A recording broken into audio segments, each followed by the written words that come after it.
Bueno, Señor les bendiga a mis hermanos, qué linda presentación, ¿verdad?, de nuestros niños. Y les confieso, me encantó esa música medio con un aire español, ¿eh? Estaba bien, bien bonita, bien interesante.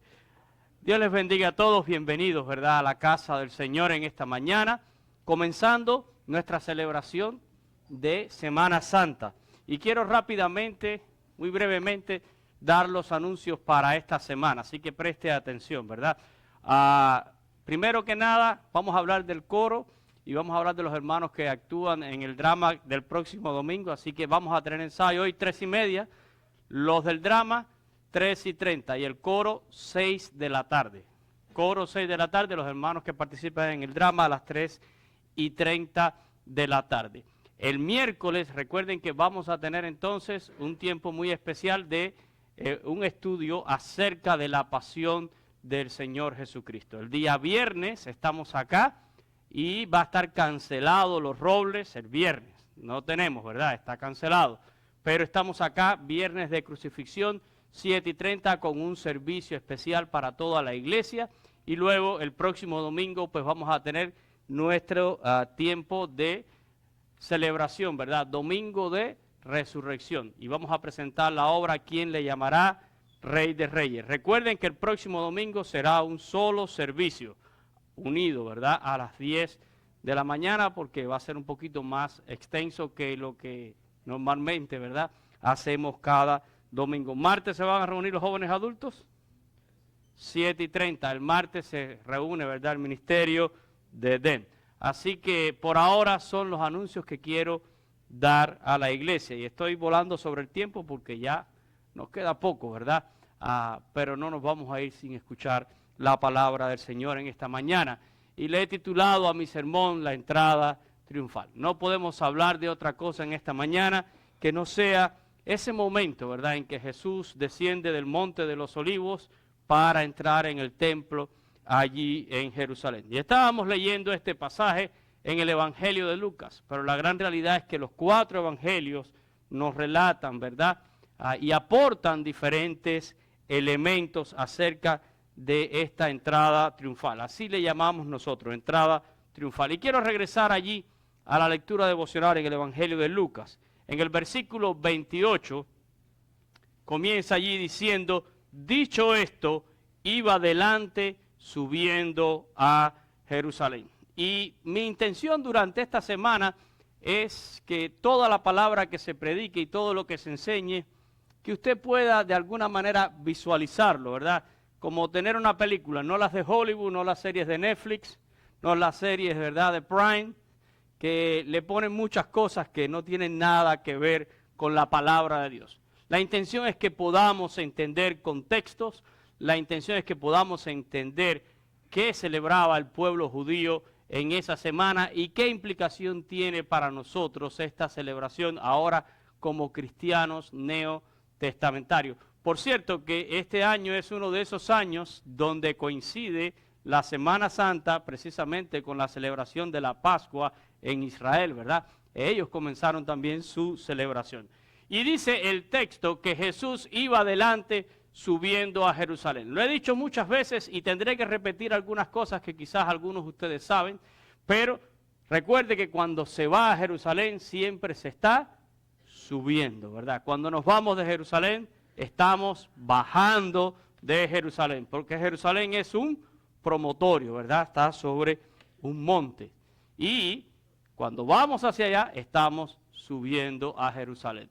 Ahora, Jesús iba adelante subiendo a Jerusalén. Y dice el texto que llega a un momento en que está entre 2 aldeas, Betfagé y la aldea de Betania, ¿verdad? La palabra Bet quiere decir casa en hebreo. Y tenemos que ubicarnos en geografía un poquito, ¿verdad?, para entender. Está Jerusalén, están los muros de Jerusalén en la época de Jesús, pero hay muchos pueblecitos, pequeñas aldeas alrededor de Jerusalén, muchas. Y vivían muchas personas allí y estas aldeas eran conocidas porque se especializaban, vamos a decir, en algunas cosas. Betfagé en hebreo quiere decir la casa de los higos verdes. Los higos son famosos, ¿verdad? Recuerdan que Jesús, en una de las ocasiones antes de entrar a Jerusalén, buscó en una higuera y no halló, ¿verdad? La famosa maldición de la higuera estéril que leemos en los evangelios. Pues Betfagé quiere decir la casa de los higos y Betania quiere decir la casa de los dátiles, ¿verdad? Pero piensa, hay muchas cosas que usted conoce y nombres que usted escucha en la palabra de Dios que empiezan así, ¿verdad? Está Betsaida, es otra aldea que quiere decir la casa de la caza o de la pesca, ¿verdad? Está, por ejemplo, ¿dónde nació el Señor Jesús? En Belén, ¿verdad? Nosotros decimos Belén en español, pero en hebreo es Betlehem y quiere decir la casa del pan. Todo tenía un significado. Ahora, Jesús viene subiendo, dice, al monte de los olivos. Y también a veces pensamos en el monte de los olivos como una sola montañita, ¿verdad? Pero en realidad el monte de los olivos es una cadena montañosa y hay varias cimas, ¿verdad? Hay otros montes, pero está este que se conoce como el monte de los olivos en esa cadena. Y en la parte de atrás, háganse la idea, voy a tratar de que se ubique todo el mundo un poquito en geografía. Vamos a decir que ahí donde está Magda es donde está el área del templo y al final, y está todo el valle, ¿verdad? El torrente del Cedrón que le llaman, y aquí donde yo estoy es el monte de los olivos. Jesús tiene que descender el monte de los olivos para entrar en el templo en Jerusalén. Y detrás del monte de los olivos estaban estas aldeas, ¿verdad? Betfagé y Betania. No sé si se me está ubicando un poquito aquí en geografía. Estoy tratando de que usted lo pueda entender. Jesús llega hasta allí, al monte de los olivos, de allí desciende, entra en el templo, ¿verdad? Por la famosa puerta que hoy en día está tapiada, esa puerta, la puerta del Mesías, la puerta de la misericordia, la puerta dorada. Le hemos dado muchos nombres, ¿verdad? Y esa puerta desde el 1541 está sellada y la selló el sultán Soleimán el Magnífico, ¿verdad? Y lo hizo por miedo. Esto fue en la ocupación del Imperio Otomano de Jerusalén. Pero él conocía la mentalidad del judaísmo. El judío espera a un Mesías que va a venir, un Salvador que va a venir. Y que en la cosmovisión del judaísmo, cuando el Mesías llegue, pues va a entrar en el área del templo. Pero ¿quién va a anunciar el Mesías? De acuerdo al judaísmo, lo va a anunciar Elías. ¿Se recuerdan?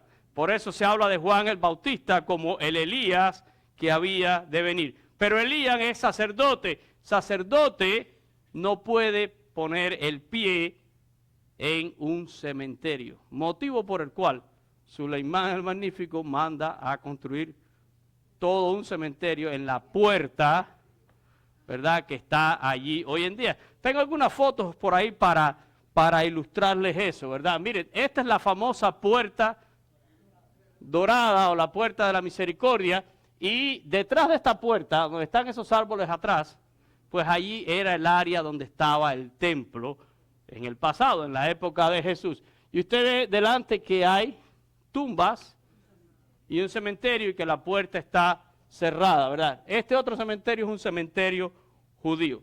Pero lo hace con la intención de que si llega este famoso rey de los judíos, pues por aquí no puede entrar. La puerta está cerrada y además le voy a contaminar la entrada con un cementerio, ¿verdad?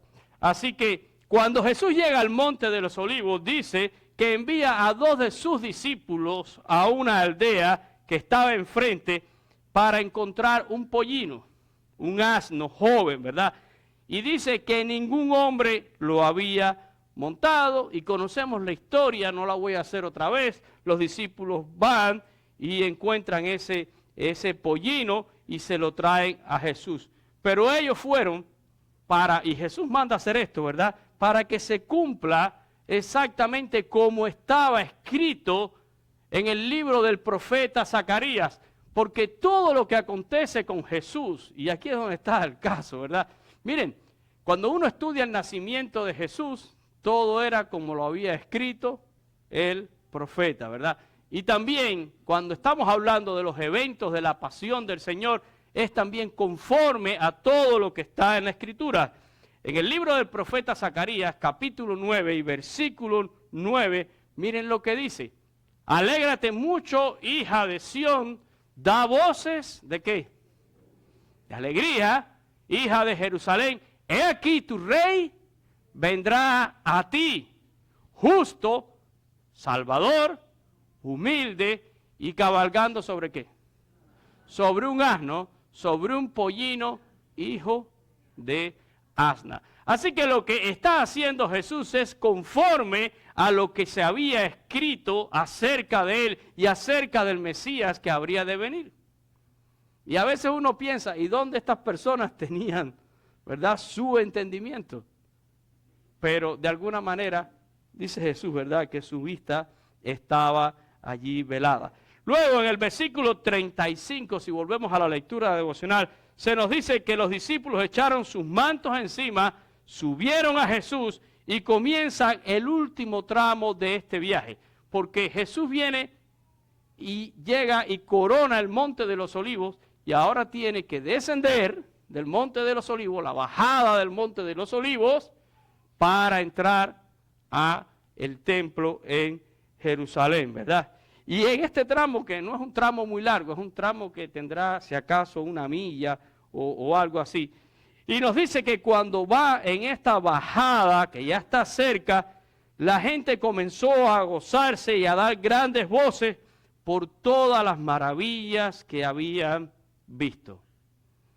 Por todo lo que ellos ya habían visto y escuchado acerca de Jesús. Ahora, entendamos algunas cosas, porque a veces nosotros nos hacemos la idea de que Jesús viene en el burrito y que vienen los discípulos y hay 4 gatitos ahí alrededor de él gritando con las palmitas y los manticos allí, ¿verdad?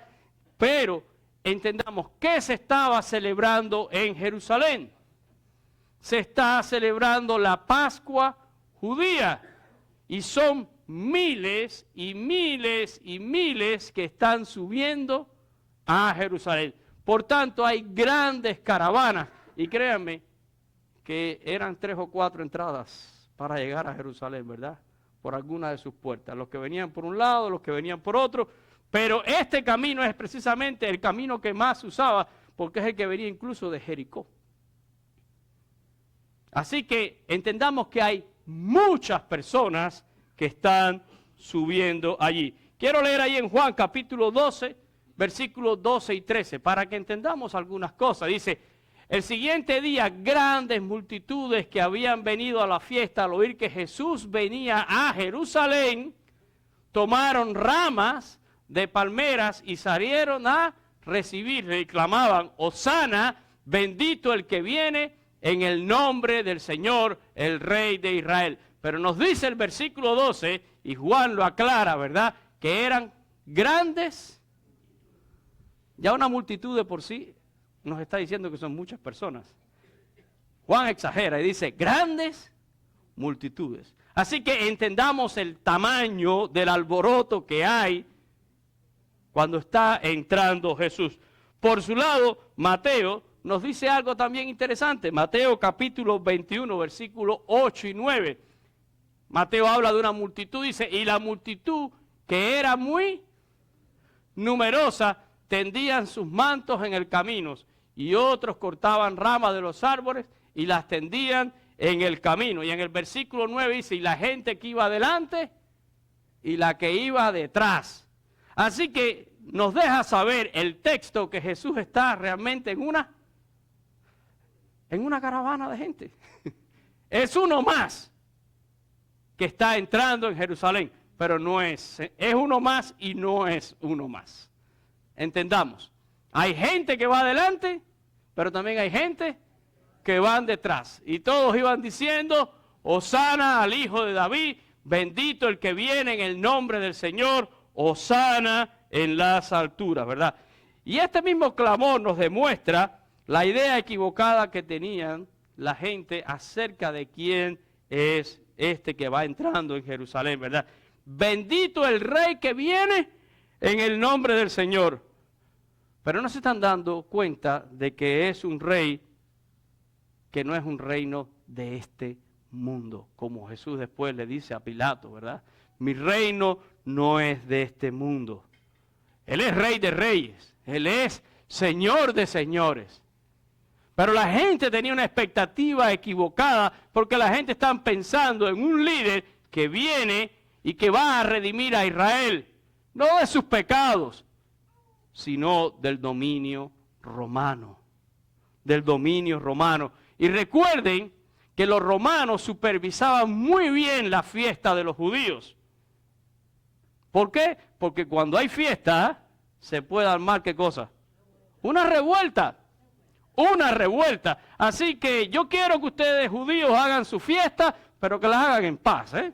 No me armen mucho alboroto en Jerusalén, no me hagan muchas cosas, no vaya a ser que esto se vaya de control. Y los romanos, como siempre digo, eran implacables a la hora de sofocar cualquier rebelión o cualquier cosa que sucediera.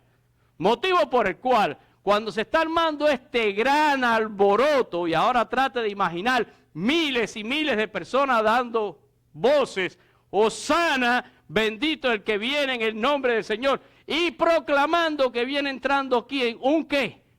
Un rey. Ojo, ¿verdad? Ojo con esto. Entonces ahí habían algunos, dice el texto, que habían algunos fariseos principales, ¿verdad? Si seguimos adelante, dice, algunos de los fariseos de entre la multitud dijeron, Maestro, reprende a tus discípulos. Oye, no hagan tanta bulla, no conviene tanto escándalo y no conviene que estén proclamando que viene un rey, los romanos se pueden poner, pero aparte de eso, y de trasfondo hay un gran celo contra Jesús, por todo lo que Jesús hacía, por todo lo que Jesús enseñaba. Ellos estaban resentidos, los evangelios nos dicen, ¿verdad?, que estos fariseos decían, mira, el mundo entero se va detrás de él. Y ellos dicen que tenían que mover cielo y tierra para hacer un prosélito, para poder hacer un solo seguidor. Pero Jesús tenía multitudes. Hay un celo y ya hay un mover y ya hay un buscar una ocasión contra Jesús. Y le dicen, dile a tus discípulos, ¿verdad?, repréndelos, que se callen la boca. Y miren la respuesta de Jesús. Él les respondió y les dijo, os digo que si estos callaran, las piedras clamarían, ¿verdad? Y ya de esto he hablado también en otras ocasiones con ustedes. Muchas interpretaciones acerca de qué puede ser esto de que las piedras clamarían. Hay personas que dicen que Jesús puede suscitar clamor aún de simples rocas. Otros dicen, ¿verdad?, que así como las rocas pueden suscitar hijos de Abraham, citando las palabras de Jesús en Lucas 3:8. Otros dicen que Jesús habló en un sentido profético, porque viene un tiempo donde no va a quedar piedra sobre piedra, pero que las piedras inertes serán las que darán un testimonio algún día y demás. Y yo respeto la opinión de todos los teólogos, y yo siempre he dicho, para mí este pasaje cobró vida cuando estuve parado allí mirando todo aquello, ¿verdad? Y cuando me di cuenta de algo que la Biblia no nos dice, pero es que todo el Monte de los Olivos es un gran cementerio. Y ahorita teníamos allí la foto, no sé si la podemos volver a poner, porque yo les hablé a ustedes de un cementerio musulmán que estaba delante de la puerta dorada, de la puerta de entrada, pero hay todo un cementerio en el Monte de los Olivos. Un cementerio que existe desde la época del primer templo que construye Salomón. Así que cuando Jesús llega allí, ya por más de 1500 años, se han estado enterrando personas allí. Y se calcula que allá hay más de 150,000 tumbas ahora mismo. Ahora, usted dirá, ¿y por qué los evangelios no dicen que allá hay un cementerio? Bueno, entiendan, Mateo escribió ¿para quién? Para los judíos. Así que Mateo dice, cuando yo hablo del Monte de los Olivos, pues todos los judíos que lean saben lo que es el Monte de los Olivos y saben lo que hay en el Monte de los Olivos. Es como si yo estuviera haciendo un relato para ustedes y estuviera hablando del Dolphin Mall y todos ustedes saben lo que hay en el Dolphin Mall. Yo no tengo que explicarles lo que hay en el Dolphin Mall.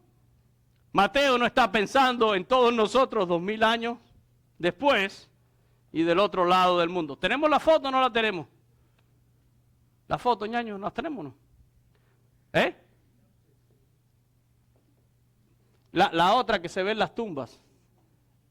Miren, ¿ustedes ven dónde está la cúpula dorada?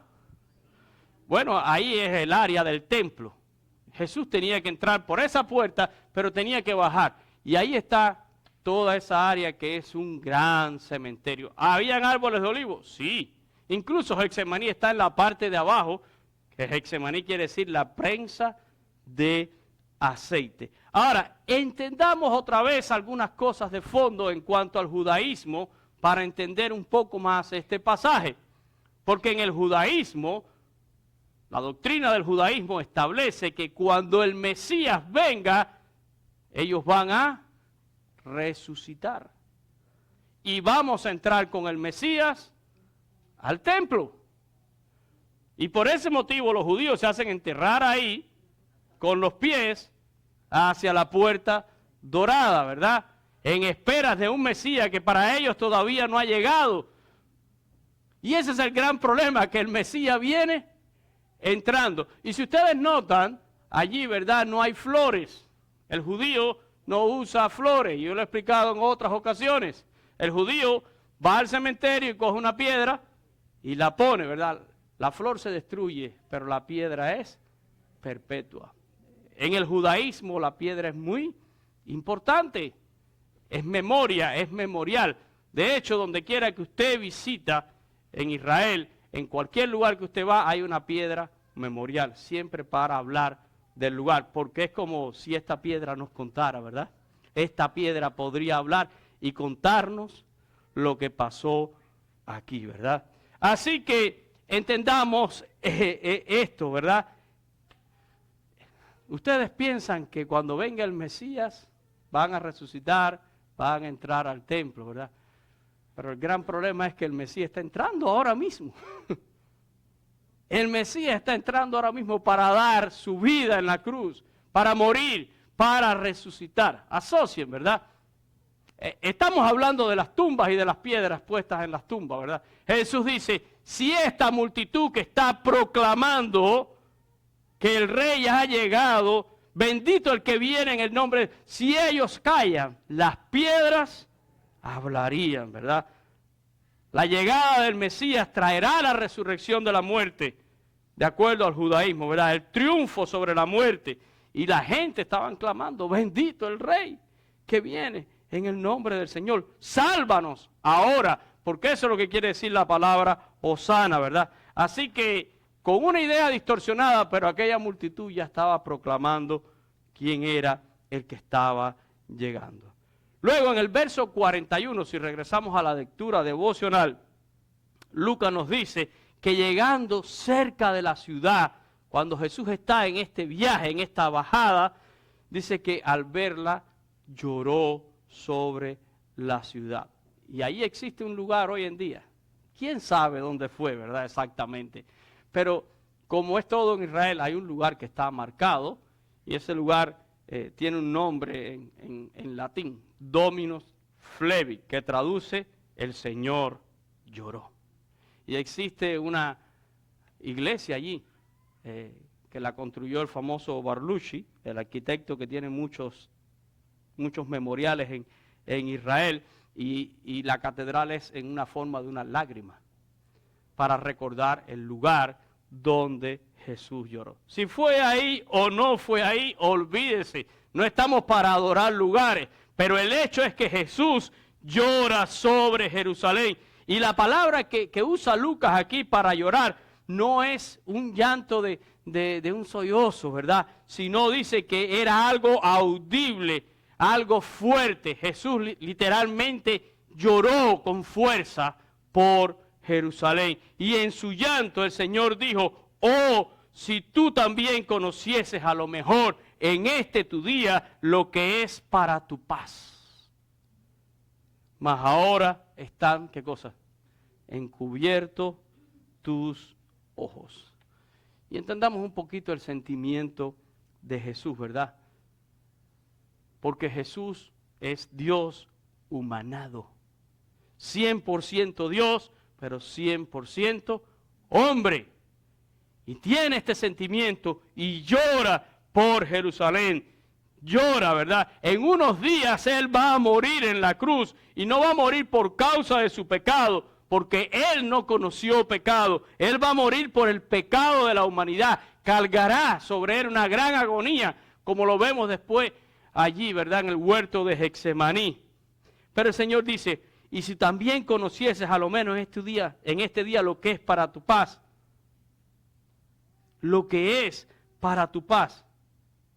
Y esta palabra debería de traspasar el tiempo para todos nosotros.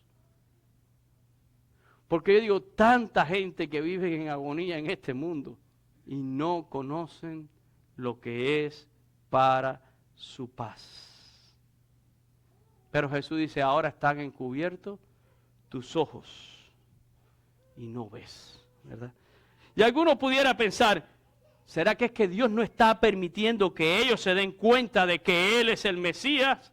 ¿Será que Dios le tapó los ojos para que no se den cuenta? Pero no es así. Los ojos encubiertos, la falta de vista, no es una responsabilidad de Dios, es una responsabilidad nuestra. Miren lo que dice el final del verso 44, porque Jesús lo dice allí, ¿verdad? Por cuanto no conociste, ¿qué cosa? El día de tu visitación. Y yo quiero, para terminar, porque no quiero extenderme mucho, estoy tratando de condensar todo un sermón hoy porque el tiempo se nos ha venido encima, pero quiero que nos concentremos un poquito en esta idea de la visitación de Dios. Jesús lamenta sobre Jerusalén. No fue la única vez que Jesús lamentó sobre Jerusalén. En el capítulo 13 de Lucas y en el verso 34, Jesús dijo, Jerusalén, Jerusalén, que matas a los profetas y apedreas a los que te son enviados. ¿Saben qué cosa es un profeta? Lo estábamos estudiando justo este miércoles acá, ¿verdad? Un profeta no es el que está siempre adivinando el futuro como alguna gente cree. Un profeta era el que declaraba el precepto de Dios, la palabra de Dios. Dios usaba a los profetas para declarar su ley. Oí palabra de Jehová. El Señor dice tal cosa, ¿verdad? Por cuanto hiciste, Jehová ha dicho. Es el que declara el precepto de Dios. Miren lo que hacían la gente en Jerusalén. Dice el texto que ¿qué hicieron con los profetas? Los apedrearon y los mataron, ¿verdad? A todos los que se envían. ¿Saben? Y hoy en día esta humanidad no ha cambiado mucho, porque nosotros leemos y pensamos, qué duros de corazón toda aquella gente que vivía en Jerusalén, todos aquellos que estaban subiendo a esta celebración, qué duros de corazón que no se dieron cuenta que Jesús es el Mesías. Y hoy juzgamos. Pero ¿saben ustedes cuánta gente hasta el día de hoy no reconocen lo que es para su paz? ¿Saben ustedes cuánta gente hasta el día de hoy, no literalmente, pero siguen apedreando a aquellos que llevan la palabra de Dios? A aquellos que a veces les son enviados a su vida para que les declaren el precepto de Dios, pero siguen rechazando la palabra. Y por tanto no conocen el Mesías. Si volvemos, ¿verdad?, a las palabras de Jesús, no reconociste el tiempo de tu visitación. Y Jesús le dijo a todo esto de Jerusalén, y aquí no va a quedar piedra sobre piedra, ¿verdad? Y sabemos que en el 70 vino la destrucción completa de Jerusalén, ¿verdad? Allí en el 70. Pero quiero volver allí a esa frase del verso 44. No conociste el tiempo de tu visitación. En la mentalidad del judaísmo, y seguimos hablando de esto, ¿verdad? En la mentalidad del judaísmo, y de acuerdo a todo lo que enseña la Escritura, ¿qué cosa era un tiempo de visitación? Pues es un tiempo donde había una intervención directa de Dios. El judío reconoce los tiempos de visitación como momentos donde Dios va a intervenir directamente y viene a juzgar o viene a salvar. Por ejemplo, Isaías capítulo 29, los versículos 5 y 6. Miren lo que dice el texto. Dice, y la muchedumbre de tus enemigos serán como polvo menudo, y la multitud de los fuertes como tamo que pasa, y será repentinamente en un momento, porque Jehová de los ejércitos serás visitada con truenos, con terremotos y con gran ruido, con torbellinos y tempestad y llamas de fuego consumidor. Pero habla de una visitación aquí para juicio. Si leemos en Génesis capítulo 50 y versículo 24, en la historia de José dice, y José dijo a sus hermanos, yo voy a morir, mas Dios ciertamente, ¿o qué? Os visitará y os hará subir de esta tierra a la tierra que juró a Abraham, Isaac y Jacob. ¿Qué está diciendo José? Dios los va. Son tiempos de Dios y son tiempos donde Dios interviene. En el Evangelio de Lucas hay dos citas así también. Lucas capítulo 1 y versículo 78, cuando Zacarías, el padre de Juan el Bautista, profetizó acerca del nacimiento de su hijo, dijo, por las entrañables misericordias de nuestro Dios, con que nos visitó de lo alto la aurora, reconociendo que todo lo que estaba pasando con el nacimiento de su hijo y Jesús, que nacería también, es una visitación de Dios. Luego en el capítulo 7 y versículo 16, miren, Jesús resucita al hijo de una viuda en Naín y dice, y todos tuvieron miedo y glorificaron a Dios diciendo, un gran profeta se ha levantado entre nosotros y Dios ha visitado su pueblo. Así que entendamos concepto de visitación, momento especial en el que Dios interviene. Y Jesús está lamentando sobre Jerusalén, porque Él está entrando en Jerusalén. Él va a dar su vida en la cruz por toda la humanidad, por los pecados de este mundo. Y Jesús está diciéndole, ¿y ustedes no conocieron el tiempo de qué? De su visitación, ¿verdad? El Mesías ha llegado. Juan dice, a lo suyo vino y los suyos no le conocieron, ¿verdad? No les reconocieron. Jerusalén había apedreado y matado a todos los profetas y a todos los que le son enviados. Y Jesús no fue la excepción, solo que Jesús resucitó al tercer día. Pero la misma historia sucede y sigue sucediendo todos los días. Porque ¿cuánta gente sigue anunciando el Evangelio? ¿Cuánta gente sigue predicando a Cristo? Pero la gente sigue sin conocer el momento de su visitación. Y el momento de la visitación es cuando Dios toca a nuestra vida, cuando Dios llega a nuestro corazón, porque Él vino para salvar. Todo esto que nosotros estamos hoy en día recordando, tuvo un momento en la historia, pero eso traspasa y llega a nuestras vidas. Y hay un momento de visitación de Dios para todos nosotros cuando escuchamos el Evangelio, cuando Dios quiere revelarse al corazón del pecador, para que sepan que Él un día mandó a su Hijo a este mundo para morir en una cruz, para pagar el precio de los pecados de toda la humanidad, para que todo aquel que en Él cree no se pierda, sino que tenga vida eterna. Pero el hombre sigue desconociendo el tiempo de la visitación de Dios. Lo siguen rechazando, ¿verdad? Y nosotros vamos a estudiar durante toda esta semana, y quiero que todo el mundo vaya como recreando esta película, si queremos decirle, ¿verdad? Pero no fue una película, fue muy real. Fue muy real todo esto que estamos estudiando. Y lo que quiero que pienses es que Dios lo hizo por ti. Saben, los judíos hoy están celebrando, o en esta semana están celebrando, la liberación exitosa. Eso es la Pascua judía, la liberación exitosa del pueblo de Israel de la esclavitud de Egipto. Pero nosotros sabemos que la Pascua judía es una prefiguración del sacrificio de Cristo Jesús. ¿Saben? ¿Quieren celebrar algo en esta semana? Celebremos nuestra libertad del pecado por medio de la obra de Cristo Jesús en la cruz del Calvario.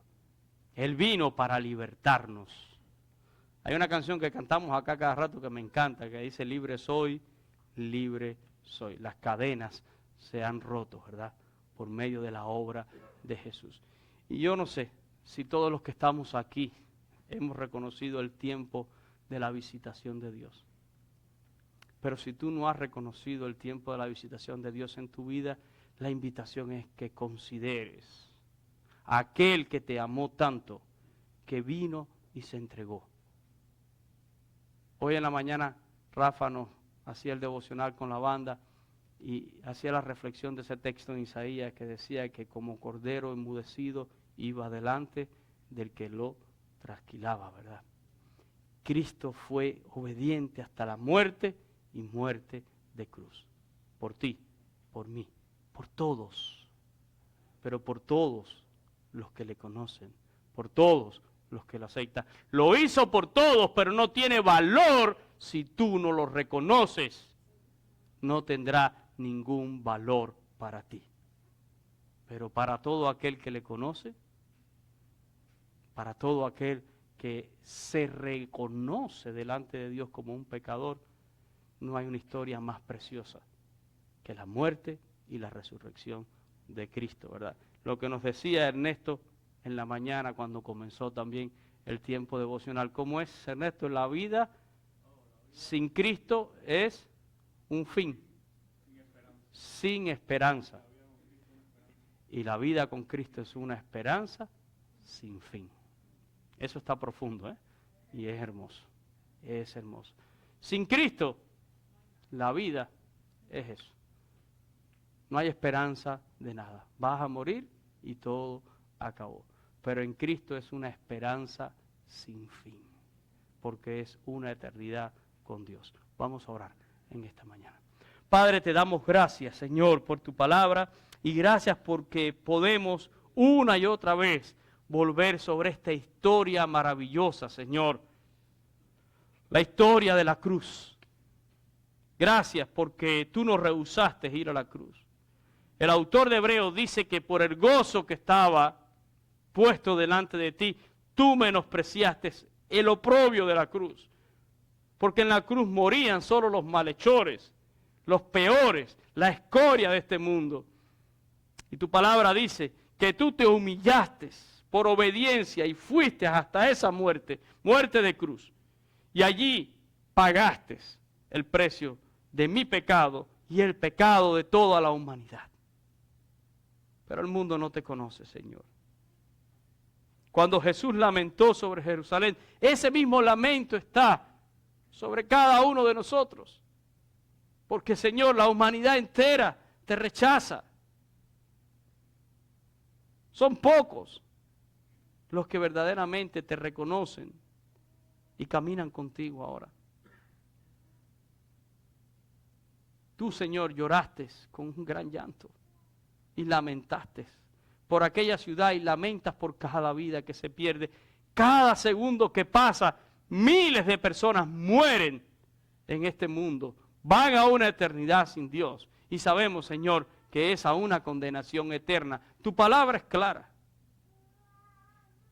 Pero qué bueno que nosotros tenemos una esperanza sin fin, que no tiene límites. La esperanza bienaventurada, inmarcesible, incontaminada, que nos habla Pedro, que está reservada para nosotros en los cielos, aunque ahora tengamos que pasar por algunas cosas en este mundo, por tantas pruebas, por tantas dificultades.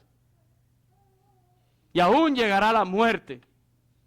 Pero como dice Pablo, ¿dónde está muerte tu aguijón? ¿Y dónde sepulcro tu victoria? Porque en Cristo Jesús somos más que vencedores y porque Él vive, yo viviré mañana.